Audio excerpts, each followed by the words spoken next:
ยิ่งก็ในติเกตเคเจ้าผู้มันตันตาให้เจ้าผู้มันอย่าให้กว่ามีน้อยมีนางทั้งนั้นมันจ่องเอาเปียงนั่นตั้งไว้ดีของผู้มันเสียจังเจอว่าเปียงดีแขมผู้มันนั่นเลยตกหล่นกว่าจึงมันนางก็ติเลยฮู้กำหรือว่าผู้มันหลักกว่าเรียนผู้ยิ่งต่างก็เทียงตั้งนอก้อยกาผู้มันเลยวนลอกไล่กีริดไว้ตั้งนาเย้ามือตีมือหามีนางมันขึ้นนั่นมันจ่องไล่ล่างตุลีมันให้หอมสีเย้าเขาขึ้นเอาเปียงนั่นตั้งไว้ให้ขึ้นเหมือนเก่ามันใจวนว่าลอกไล่ในมีมันตื่นอ่ำยอบไล่ในเย้าก้อยกาวนอ่ำถึงว่าในวันมื้อในมีมันตีเฮ็ดตูเปียกสีมันจ่องเอามือนั่นจกเขากวาดดินในตุลีผู้มันเสียเย้าก็ออกมาจิ้มตัวมันใจไหลหันจึงในเย้าก็ใจมันก็อ่ำป้อลีลงมามันจ่องให้กิงจะลำมีมันเสียอีมีมันอยู่กำเนืองมันจ่องวนไว้เฮ็ดจึงในเย้าตีเลยหลอกมีมันไล่ก้อยกามจะจึงนั้นมีมันจ่องยอบไล่สีจ่องไล่ถังเย้าอีผู้มันร่วมกว่ากำเหลียวผู้มันก็ตั้งทุกเจอสีทุกอังที่มาเกตัวเขาย้ำนั้นมีมันก็จ่องไล่ลัดลองตีมันออกมาว่าบอกในตีเนื้อเปียงนั่นเฮาลอมสะกือลงกว่าอีกนึงจ่องสู้ใครฮู้หือตีมันเย้ามีมันในลักษะกือลงกว่าที่เนื้อเปียงนั่นน่ะไหนว่าอยู่เย้ามือมันจกแขมผู้มันนั่นสีมาจิ้มด้วยนั่นมันนำเจียมน่ะน้อไอ้จ้องว่าผู้มันหลักกว่าแลกลายมาหยึงไว้สีมันใจไหลยินเย้าก็จ่องไล่ปากของลีมันออกมาสีจ่องกว่าไล่สีมาจิ้มด้วยสีหน้ามันก็เลยเปลืองกว่ากำเหลียว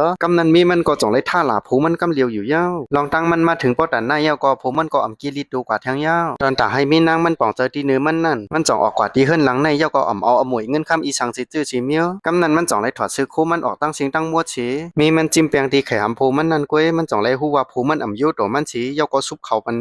มันจ่องจะลำเป็นตีเป็นว่าในมันเป็นรองสังขึ้นมาหล่ะในตีมันยาวเนื้อเมืองในมีนาการคึกแคมอันหนึ่งนั่นก็เป็นนาการก้นเฮ็ดสวนตีอันผู้ยิ่งเกะเลยสิเปิ้นเย้าก็อันคึกแคมลงสิเปิ้นแต่มาเฮ็ดปันถึงที่เฮิรนนั่นขนาดน้อจึงนั้นน่ะในตีเวอ่ำไรนั่นตีใกล้ไรอ้อป้าเจ้าของยิ่งเฮิรนหลังนั่นมีอยู่วันหนึ่งมันใจก็จ่องไรกว่าเฮ็ดสวนปันยิ่งก็นั่นถึงเฮิรนมันจ่องหันยิ่งสาวเฮิรนหลังนั่นลีหักลีแป้งไว้สีเรียบลีนวดไว้มันใจในเป็นควยเปิ้นสีเลยอยู่จอมมีมันตีเนื้อเฮิรนในกล้วยเนื้อกูวันไว้สิผมมันปอกมาเฮิรนมีมันก็จ่องไรทัดสร้างด้วยของดีผมมันถึงอยู่กินจอมกันมากข้าวหึงเย้าก็ผมมันก็ลืมอ่ำปิ้งป้อเจอจึงนั้นมันก็ใครมีตีปล่อยวางกับนั้นมันใจจ่องกว่าหาอ้อยหลีมันสีมันวนว่าอ้อยก็มันติดจอยมันไลมันจ่องลาดเนตีอันมีมันเฮ็ดเหนือมันตั้งสิงตั้งมูดมันจ่องลาดแทงว่าเนื้อกูปอกมือมันติออกขึ้นมานั่นมีมันจ่องเอาเปียงในมาตาไว้ตีหำมันสีสังเจอว่าเปียงที่วางขาเก่าในไหลหายกว่ามันก็หมายความว่าก็อ่อมยิ้วเย้าในว่ามือว่าอ่อนตั้งแต่มันใจวนว่าติซื้อเปียงมาหั่งกล้วยสีไว้สีเหตุการณ์เย้าเลยจำที่ปอกมือนั่นจ่องขึ้นตาเปียงนั่นให้เหมือนเก่าก้อยกะมึงเล็กๆที่เขาอยู่นั่นป้อหันหน้ากันอยู่กูวันเจ้าของร้านจื้อนั่นก็บ่ฮู้จักมันใจมูตอนตาให้มีนางมันอย่าให้มีลองถางปึงหรือมันนั่นมันจ่องวนว่าอ้อยหลีมันติดจอยมันไล